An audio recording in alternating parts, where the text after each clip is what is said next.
fast tongue. A matter of fact, don't speak. Okay? I'm going to show you, brothers and sisters, what this hell thing is all about. It's about judgment. And because we don't self-examine ourselves and judge ourselves on a daily basis and dig a literal grave for ourselves, that's what happens. Where are you, other lawyer? Enoch chapter 22, verse 11. 22 and 11 in Enoch. Come on.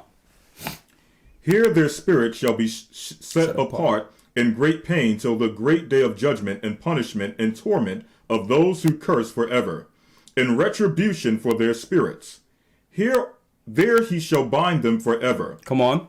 In such a division has been made for the spirits of those who shall make their suit, who make disclosures concerning their destruction when they were slain in the days of the sinners. Come on. Verse 13.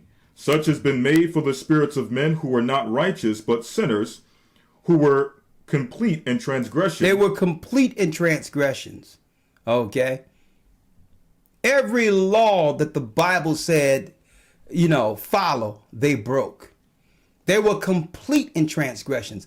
And there's all these other guys who claim to be smart and all that out there with the wisdom of this world. What do they all have in common, like I've mentioned before? They all hate the Bible. Right? They claim they don't believe in it, right? But why do you hate it so? Because they know it convicts their conscience. The Bible is more than just a book. They rather believe that the Bible was just written by man and it doesn't matter, it's a fairy tale, so they can absolve themselves of the judgment written within the book. Right? And it says, it says, when they were slain in the days of the sinners, such is made for the spirits of men. Read. Such has been made for the spirits of men who were not righteous, but sinners. But sinners. Sin means transgression of the laws in the Bible. Here's a sinner. Someone who know what the law say. Right? Moral, civil, dietary, what you can eat, whatever the case might be. Know what the Bible say, but break it on purpose. That's a sinner. Right? Now, you would have Christians claim, well, okay, I'm covered by grace. Well, that's a gimme. All right, we'll take that. But let's agree that you're sinning. Let's agree there. You can say you're covering it with grace, but let's agree grace is needed because you're sinning. Okay, you get that? It have you deal with it from a different perspective, because they taught grace as an excuse that now, because of grace, sin isn't sin. That's what they're teaching. Sin isn't sin because of grace. That's false doctrine. Even if you're going to say grace is covering you, admit what it's covering is sin. Okay? And if you do that, if you understand that, you'll begin to exercise grace less. Right? Put sin in its proper perspective. Sin, according to 1 John, is a transgression of the Most High's law. His law, statutes, and commandments are written in the Old Testament and in the New Testament. Okay? It's the laws of God. If you break these laws on purpose, regardless of the excuse for why you do so, you are a sinner. Cut and dry. If you're covered by grace, you're still a sinner. Covering your sin through grace. Okay? I hope I'm not confusing you all, because this is what Christians say. I'm going to give an example. They'll say, well, I can eat shrimp, crab, pork, and lobster. Abominable food that the Bible forbids in Leviticus 11. They say, well, I can eat what I want because I'm under grace. Right? So they're saying God is excusing their sin because Christ died on the cross. That's a lie. Christ did not die for what? Intentional sin. Christ did not die for willful sin. He died for the sins we've committed while we were in darkness or ignorance. That's what he died for. To excuse us at the throne for the sins we didn't know existed. That's why he died. But when we become when we become awakened to the law and begin to put on the law, then there's no more grace in the areas we're knowledgeable of now. There's no excuse. Why should grace cover someone that's sinning purposely? So those that grew up in the Christian church who didn't know pork was wrong, well, you know what? When they died, Christ didn't have that sin on the table because they had no knowledge of that sin.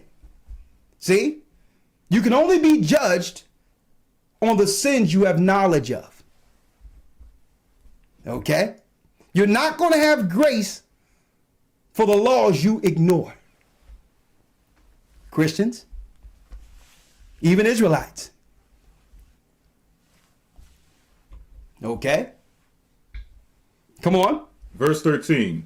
Such has been made for the spirits of men who were not righteous but sinners. Come on. Who were complete in transgression, and of the transgressors they shall be companions. But their spirit shall not be slain in the day of judgment, nor shall they be raised from thence. Then I blessed the Lord of glory and said, Blessed be my Lord, the Lord of righteousness, who ruleth forever. Now, that's in Enoch to show you that this flawlessly links in with Christ's words. Let's go to the book of Luke 16 and 19 real quick. Because Christ speaks of this place of judgment. St. Luke chapter 16, verse 19. Yes. And there was a certain man which was clothed in purple and fine linen, and fared sumptuously every day. And there was a certain beggar named Lazarus, which was laid at his gate full of sores, and desiring to be fed with the crumbs which fell from the rich man's table. Come on. Moreover, the dogs came and licked his sores.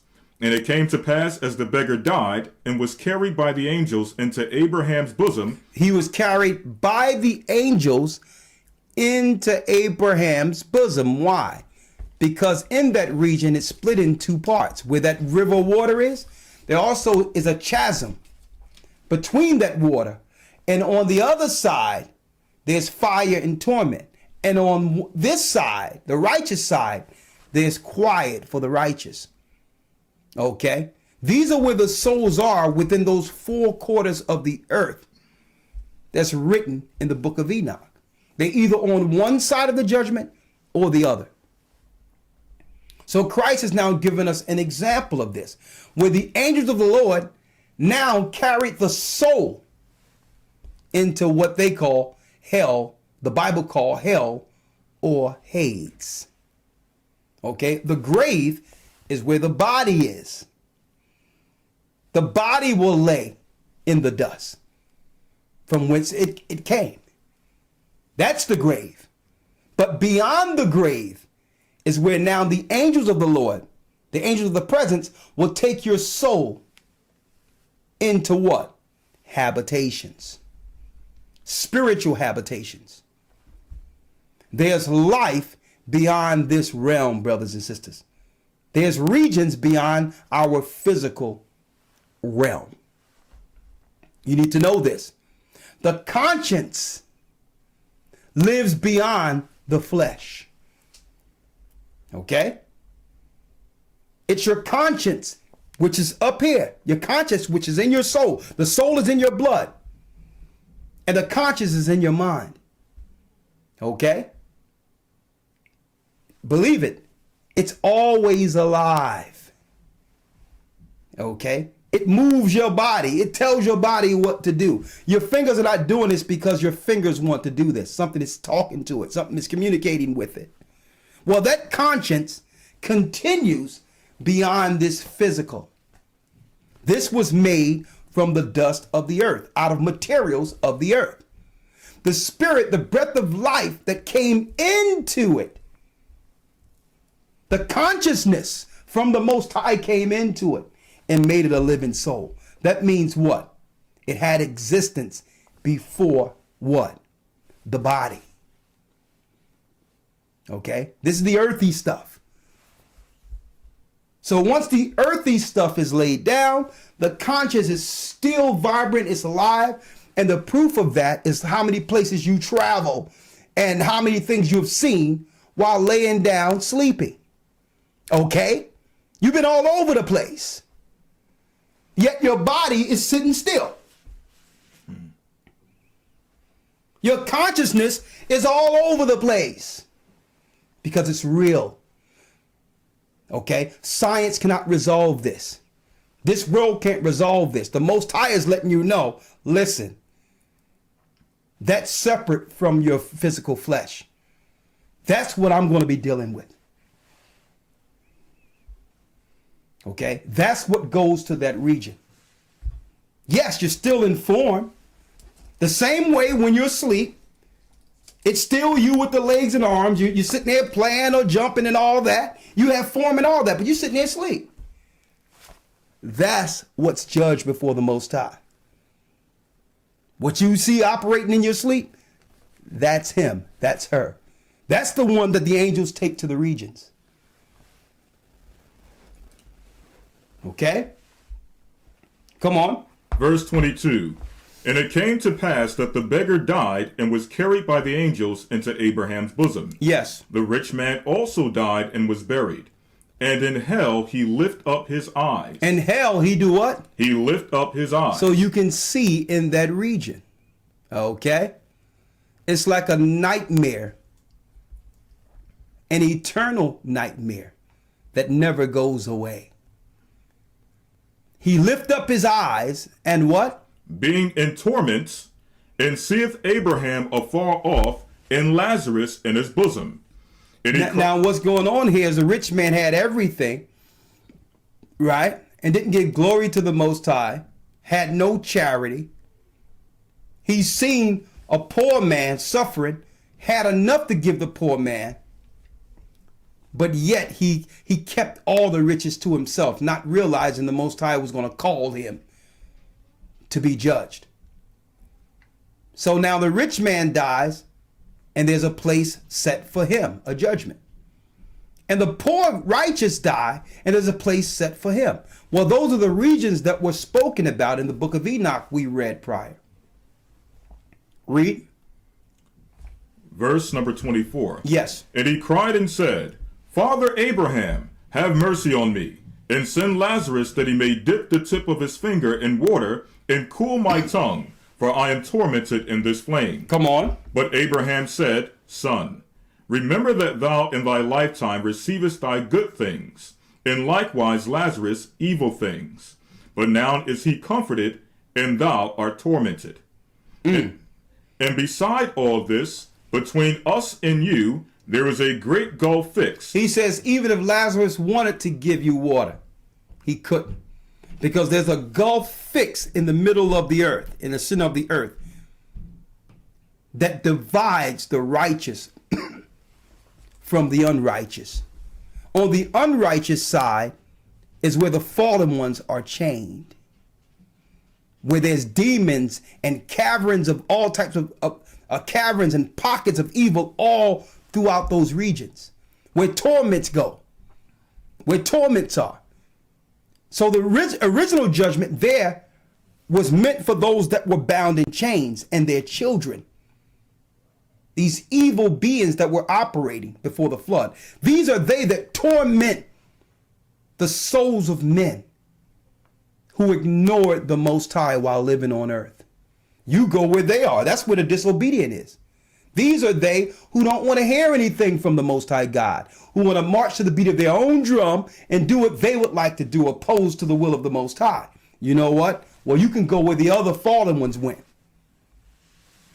I guess that's where that term comes from. Where they say you can go to what? You got it. and meet those who taught you this. Come on. Verse 26. Yes. And beside all this, between us and you, there is a great gulf fixed, so that they which would pass from hence to you cannot, neither can they pass to us that would come from thence. Then he said, I pray therefore, Father, that thou wouldest send him to my father's house, for I have 5 brethren, that he may testify unto them, lest they also come into this place of torment. So in this place of torment, the rich man said, well, listen, okay, well, my brothers have the money now. Someone go and tell them. Now, you know, this is our people. Says somebody go tell them that this place exists, so that they don't fall to the same peril. And what is the answer? What did Christ say the answer was? Verse 29. Read. Abraham saith unto him, Abraham says unto him, excuse me, go on. they have Moses and the prophets. They have Moses and the prophets. Moses and the prophets are what? The Old Testament. That's the scrolls that they had asset, you know, they had access to. They've had access to during that time. Excuse me. There was no New Testament, but they had Moses and the prophets. They had the Old Testament. Well, those are the scrolls or the books Christ was teaching out of. He says, listen, they got the Torah and the Tanakh up there. So if they're not going to hear the prophets, how would they hear me? Read. They have Moses and the prophets. Let them hear them. And he said, That's the Bible. That's the Bible. So the Bible is an instruction on how to live on earth in preparation for what happens after this.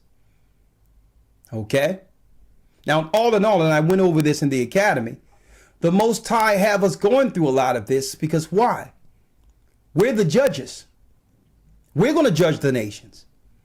So how can we judge the nations without a law? That's the Bible. That's why the law was given to Moses. It's through that the Gentiles will seek our light and come to some truth. Okay? We're the judges. So how can we judge the nations when we can't judge righteousness amongst ourselves and make excuses for us upbraiding the law and not willing to admit when we're wrong? How can we judge the world when we can't even judge ourselves? See? So he says, listen, they have the Bible up there. It wasn't a Bible at that time. It was in scroll form, but you know what I mean. Come on. they have Moses and the prophets. Let them hear them. Come on. Verse 30. And he said, Nay, Father Abraham, but if when one went up unto them from the dead, they will repent. He says, if someone came from the dead, surely they would change. Read. 31. And he said unto them, Come on. If they hear not Moses and the prophets, neither will they be persuaded, though one rose from the dead. Though one rose from the dead. And you know what? Abraham was right. Because Christ did rise from the dead, walked amongst the disciples. And there's people in the earth are now claiming he never existed. Someone did rise from the dead and people still don't believe. Man, I don't even want to imagine being on the wrong side of this judgment. Okay? See, this earth it's a shame because I hate to beat a dead horse, but I want to still talk about this and really harp on this, how we make an excuse for every little thing instead of correcting ourselves, not realizing that there's a judgment. These are the things the Lord wants us to face and overcome these faults so that we can become what? So that we can become the righteous judges on earth, so that we can deal with the weightier matters. But we are a people that's filled with excuses. It's a shame. And I'm not just talking about our people. The earth has been taught to not take responsibility for their actions. Right? But let's get back to it real quick. In the Josephus, it goes into the discourse on Hades, right? Josephus is a historian, an Israelite historian. Okay? He wasn't white, he was a black man. Okay? And he chronologized the fall of Jerusalem. That was our last stand as a people in Israel. So a lot of people out there might think that we are African. Okay? Now, to some degree, when you look at the region we were in, that's true. But what's wrong is you have the ignorant, programmed by modern day Roman theology. The ignorant would make you believe that those Africans or living in Africa, those people were Hamites. And that's not true. When you look at the region of Ham, Ham is specifically North Africa. Okay? Egyptians, the original Ethiopians, the Canaanites, who were part Nephilim eventually, and the Libyans. These were the four families of strictly North Africa. The rest of Africa would be an extension of what? The children of Israel. Okay? When you look at Africa or Egypt, it borders what? Israel. So were all dark regions. Okay, they'll make you believe because it was dark, it must have been Hamites because it was Egyptians and all that. But those regions are close in proximity. Africa is attached to those regions. Africa is actually attached to Israel. So yes, the landmass called Africa is one thing. But the people of Africa are the children of Israel in exile. Okay? They're not Hamites.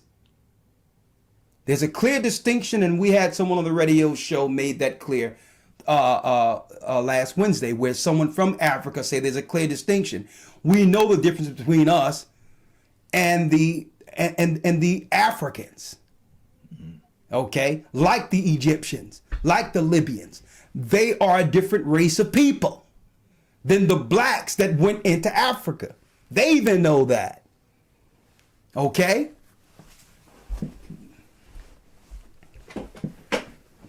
Okay? Now, going back in, let's go to the Josephus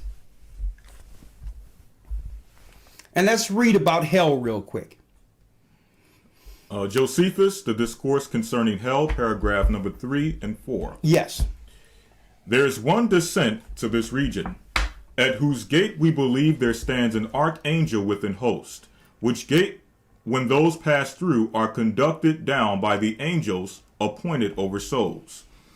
They do not go the same way, but the just are guided to the right hand. So the just, the righteous, those who judge themselves, those who walked in this earth with humility, who looked at their fault daily, and they looked at it by not excusing their fault, but looked to correct themselves to be a better person for the Most High from day to day.